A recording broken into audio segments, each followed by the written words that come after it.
क्या तरीका है रमशा? तुम कुछ खा नहीं रही हो, कुछ कह नहीं रही हो।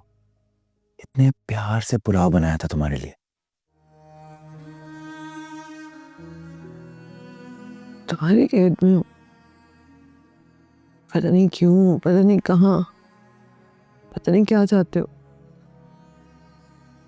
2 दिन हो गए शायद,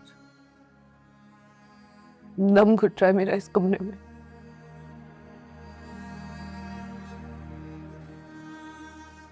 मैं तुम्हें बाहर ले जा सकता हूं, अगर तुम खामोशी से मेरी बात सुनने के लिए तैयार हो तो।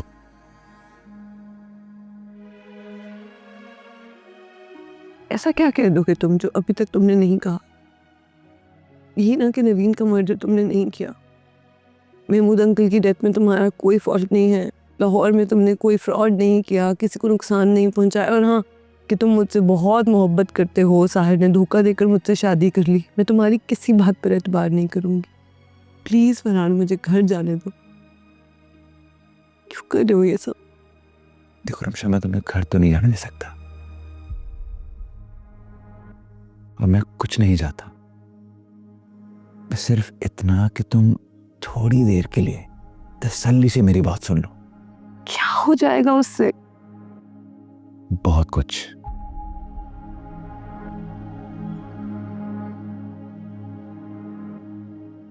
देखो, मैं जानता हूं कि जो करके मैं तुम्हें यहां तक लाया हूं, उसके बाद या तो मैं मारा जाऊंगा या उम्र भर भागता रहूंगा।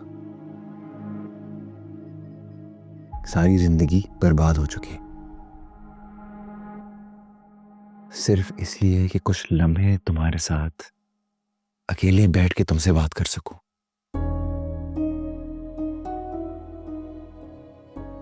कोई तो बात होगी मेरी बात में भी। क्या सिर्फ 2 मिनट भी मेरी बात नहीं सुन सकती तुम? फरहान, अगर मैं तुम्हारी बात सुन लूं तो क्या तुम मुझे घर जाने दोगे? शायद हाँ। अगर तुम मुझ पे भरोसा करो तो थोड़ा भरोसा मैं तुम पे कर लूंगा। ठीक है, तुम कहो, मैं तुम्हारी बात सुन रही। अच्छा, तो फिर आओ, कहा? बाहर बैठकर बात करते हैं। तुमने भरोसा किया, मैं भी करता हूँ। चल। फिशा है कभी गुल सिता है इश्क, दीवानगी की गज़ब दास्ता है इश्क, अधूरी हो या कामिल हासिल हो हासिल,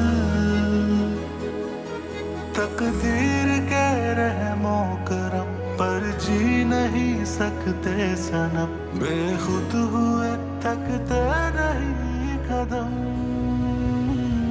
ये कुर्बान होते हैं दो एक जान होते हैं, चल जाना गवारा है कि परवाने ये होते हैं, है ये कैफियत ऐसी दिल ही दिल में रोते हैं, चल जाना गवारा है कि परवाने ये होते हैं, किताबों बैठो। में रूखा सूखा पड़ा है रमशा, ऐसे कैसे चलेगा? बैठो प्लीज।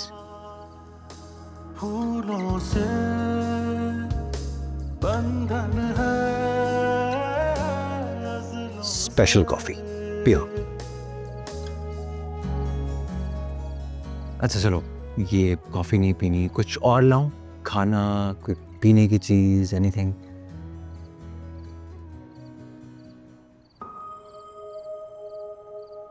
रमशा, ऐसे कैसे होगी बात? मतलब कहाँ है वो पुरानी वाली रमशा? जब तक वो रमशा नहीं आएगी मेरे सामने, मैं बात कैसे करूंगा? तुम हो पुराने वाले फरहान? हालत देखो क्या कर दी है। अच्छा, ये मेरी मजबूरी है, मेरे पास वक्त नहीं है, और तुम मेरी बात सुनने को तैयार ही नहीं थी। मैं सुन चुकी हूँ सब। ओके, अब अगर मैं ये खोल दूं तो तुम मेरी बात तसल्ली से सुनोगी? प्रॉमिस?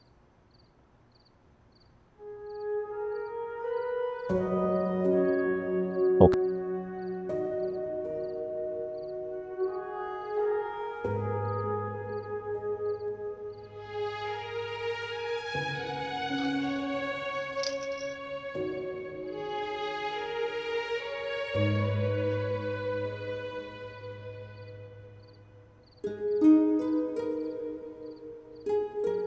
अब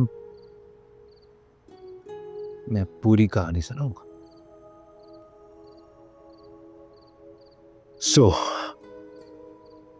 मैं साहिर के पास गया, मैंने उसे बताया कि मैं तुमसे मोहब्बत करता हूं। उसने मुझे कहा कि लाहौर जाओ, कुछ बनो। फरहान, ये सब तुम हमें बता चुके हो। रमशा, पूरी कहानी तो सुन लो प्लीज। जब तक तुम पूरी कहानी नहीं सुनोगी तो मैं समझ नहीं आएगी कि मेरे साथ क्या हुआ है। खैर, उसने मुझे लाहौर भेज दिया और फिर उसने तुमसे शादी कर ली। कैसे कर सकता था वो मेरे साथ?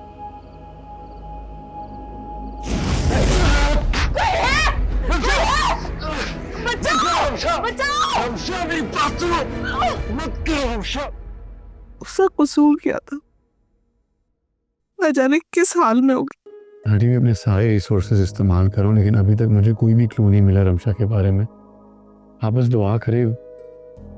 कोई लम्हा ऐसा नहीं गुजरता कि मैंने उसके लिए दुआ ना की हो। आखिर हमने फरहान का क्या बिगाड़ा था जो मेरी बेटी के पीछे हाथ धो के पड़ी है? क्यों जिंदगी बर्बाद कर रहे मेरी बेटी? फरहान जिंदगी बर्बाद कर रहा है? अगवा हुई है मेरी बेटी। फरहान ने जो कुछ कर लिया है, उसके बाद से कोई उम्मीद नहीं कि वो मेरी बेटी की जान तक ले ले।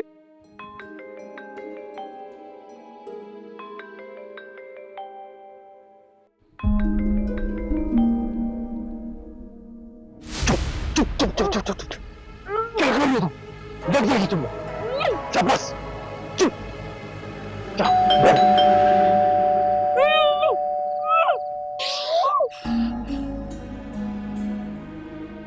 हाँ बोलो। सहर साहब, कहाँ हैं आप? घर पे। आप थाने आ सकते हैं? क्यों, क्या हुआ? एक ज़रूरी इन्फॉर्मेशन मिली है, आप जल्दी से थाने आ जाएं, फिर बात करते हैं इस पे। अच्छा, मैं आता हूँ।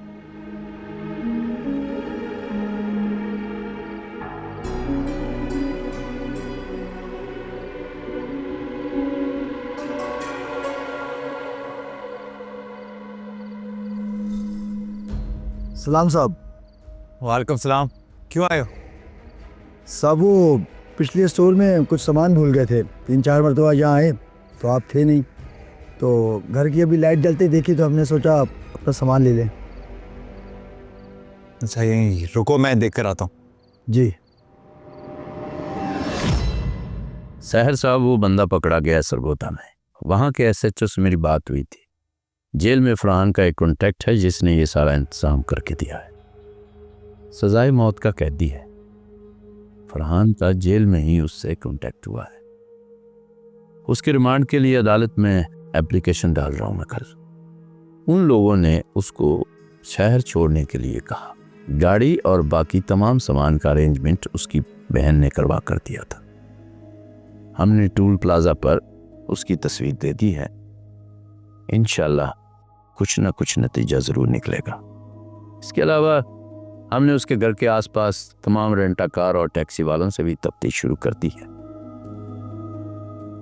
आपको SHO किसने बनाया?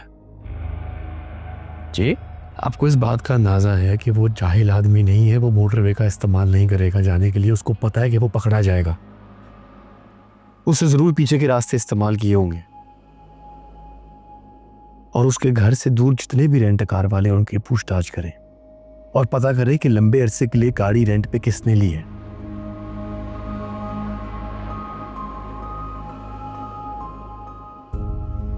अगर सिर्फ फरहान की बहन अपनी जबान खोल दे तो सारा मसला ही हल हो जाए। और इस सबसे बेहतर है कि मुझे आपकी कुर्सी 1 घंटे के लिए मिल जाए तो मैं मुर्दे का भी मुंह खुलवा लूं। और आपसे यहाँ पे एक लड़की का मुंह नहीं खुलवाया जा रहा। सहर साहब, जरूर मुंह खोलेगी वो मुंह तब खोलेगी जब तुम अपना काम ठीक से करोगे।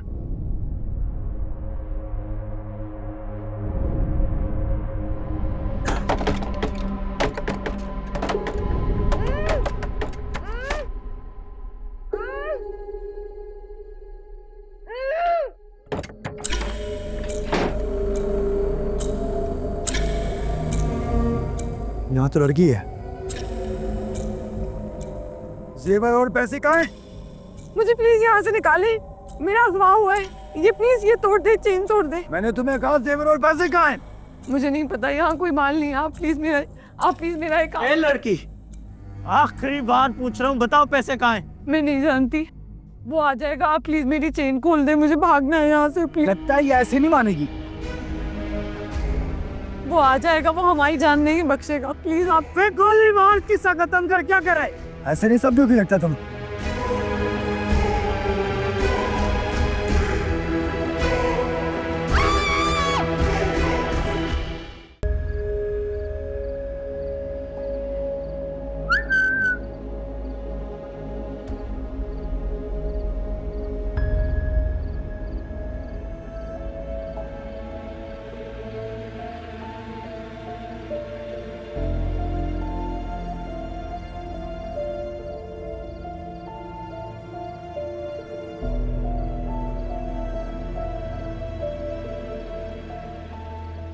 कब तक झेलोगी जेल की जिंदगी? शायद ज़्यादा दिन नहीं झेल पाती, मगर आपके चेहरे पे ये जो बेचैनी जिसको आपने अपनी मस्नूई मुस्कुराहट से ढांप दिया है, उसको देख के हिम्मत मिलती है। बेचैनी तो है और परेशान भी हूँ। और तुम तो जानती हो जब मैं परेशान और बेचैन होता हूँ तो मैं बहुत खतरनाक होता हूँ। इससे बुरा और क्या करेंगे आप? हम सब जेल में हैं, कितनी सख्तियां बर्दाश्त कर रहे हैं, लेकिन कोई टूटेगा नहीं। फरहान भाई आपको नहीं मिलेंगे। तुम्हारे भाई का साथी तो पकड़ा गया है, जेल वाले मददगार का भी पता लग गया। अब मजीद कुछ देर की बात है, उस तक भी पहुंच जाऊंगा।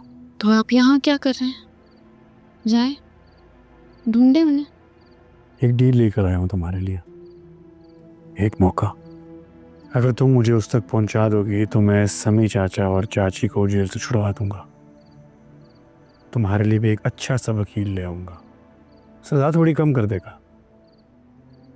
पता नहीं मजीद थोड़ी देर में और क्या क्या हो सकता है, क्या असर होगा आपका। पता नहीं आपके दिमाग में कैसी कैसी सोचें चल रही होंगी। जिंदा कैसे रह पाएंगे आप तो अपने आप को ही खा जाएंगे।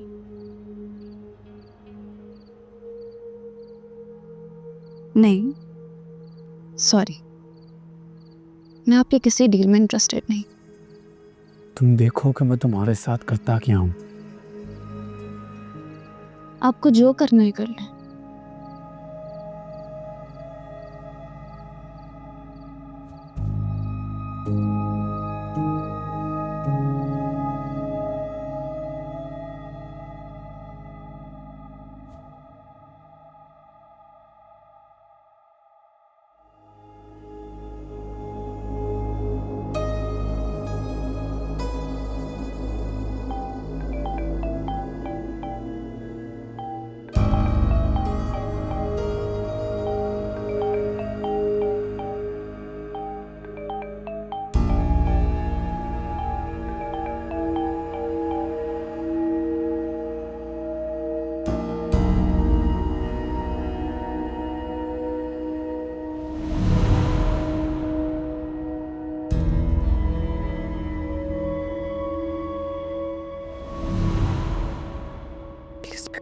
Pickup Sahir, pickup please. Hello Sahir, Ramsha, Ramsha.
Sorry for the disturbance.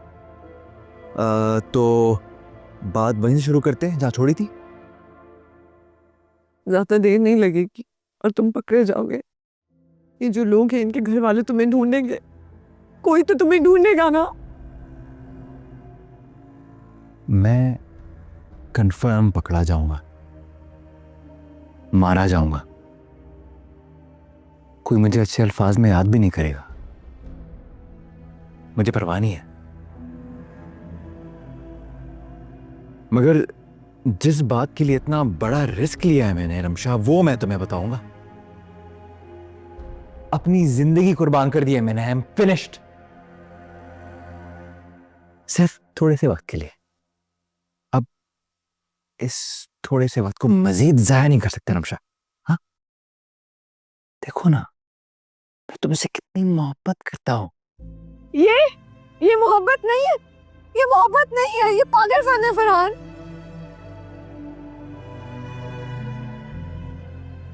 अच्छा, तो हुआ कुछ यूं कि मैं साहिर के पास गया।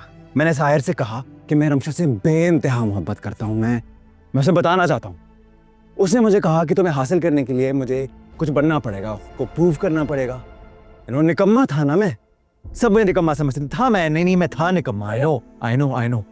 उसने कहा लाहौर में हमारी एक फैक्ट्री है, बहुत लॉस में जा रही है वो, उसको रिवाइव करो, प्रॉफिटेबल बनाओ। मैंने दिन रात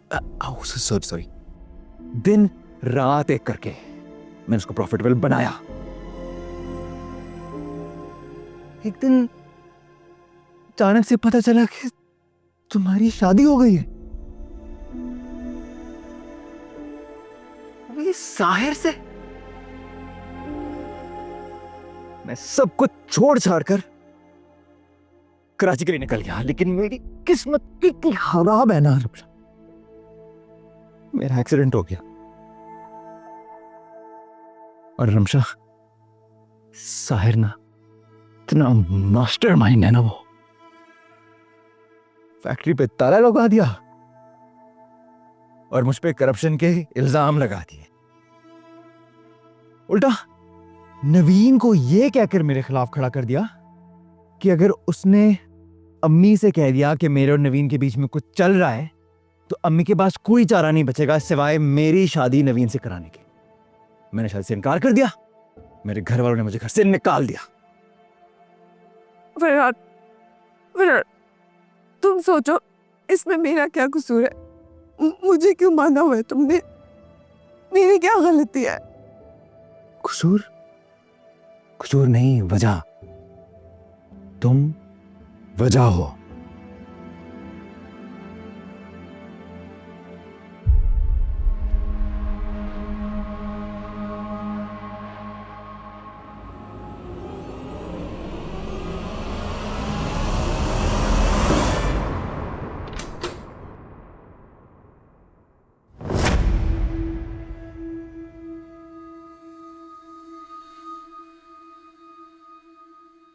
सर खैरियत, आपने बुलाया? कभी भी अच्छी खबर लेकर आए हो तो खैरियत तब होगी जब तुम्हारा सर स्टेबल की जगह होगा। बंदा हाजिर है, आपकी इनायत होगी, मगर खबर आपके लिए अच्छी लाया हूँ। बोलो। सर वो जो आपने नंबर दिया था ट्रेस करवाने के लिए, उसका पता चल गया।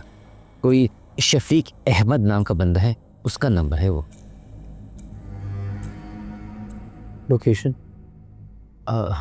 लोकेशन का अभी फ़िलहाल पता नहीं चल सका। अब मैं क्या सारे शहर में लोगों के घर जाके पता करूं कि मेरी बीवी को देखा है नहीं देखा, शफीक अहमद कौन है, कहाँ रहता है? अव्वल दर्जे की ना जाहिल और निकम्मे इंसान हो तो। सर यकीन जानिए, एक लम्हे के लिए मैं थाने से नहीं हिला। इसी चक्कर में बैठा था कि कोई इन्फॉर्मेशन मिले और आप तक पहुंचाऊं। यही खबर मिली, मैंने सोचा आपको बताऊंगा, आप खुश हो जाएंगे। सर मज़ीद मालूमात करनी है तो फिर चले थाने ही चलते हैं।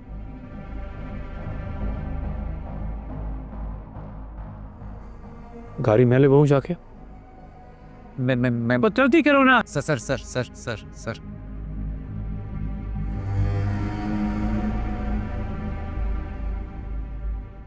मैंने सबको समझाने की कोशिश की, मगर मेरा इमेज एक जानवर की तरह पेश कर दिया साहिर ने सबके सामने। किसी ने मेरी बात ही नहीं सुनी। मगर तायमी के सामने सारी हकीकत खुल गई। उन्हें सबको बताने की भी कोशिश की, लेकिन साहिर, उसने उनसे कहा कि अगर उन्हें सबको सब कुछ बता दिया तो खुद को जान से मार देगा। झूठ है, झूठ है ये। यही तो कारीगरी है। हमशा, तुम कितनी पढ़ी लिखी हो, हाँ? तुम टॉपर थी ना, फिर भी उसने तुम्हारा इस्तेमाल किया। तायमी को वो दवाइयां खिलाई तुम्हारे हाथों, जिससे उनका ज़हनी तवाज़ुन बिगड़ गया। और इस बात की 100 दलीलें होंगी साहिर के पास। तुम्हें लाजवाब कर दिया होगा ना? ऐसा ही हुआ था ना नब्शा? मुझे पता। और ताया अब्बू, उन्हें भी हकीकत का एहसास हो गया था। रमशा, उन्हें हार्ट अटैक मेरे कुछ करने से नहीं आया था, अपने बेटे की असलियत जाने पर आया था। लेकिन उसका भी इल्जाम उसने मेरे सर लगा दिया।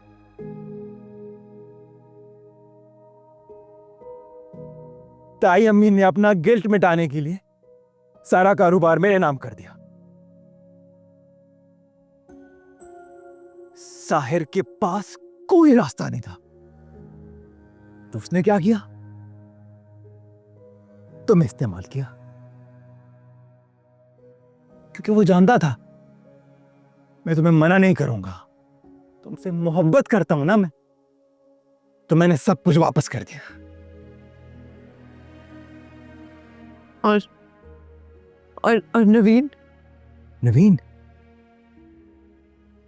नवीन को अपनी गलती का एहसास हो गया था। देखो, नवीन मुझे चाहती थी और मैं तुम्हें। उसे जब एहसास हुआ कि साहिर ने उसका इस्तेमाल किया है और सब कुछ होने के बाद भी मैं तुमसे प्यार करता हूं, तो उसने सोच लिया था कि वो सबको साहिर की हकीकत बता देगी। लेकिन साहिर उसे भी रास्ते से हटा दिया।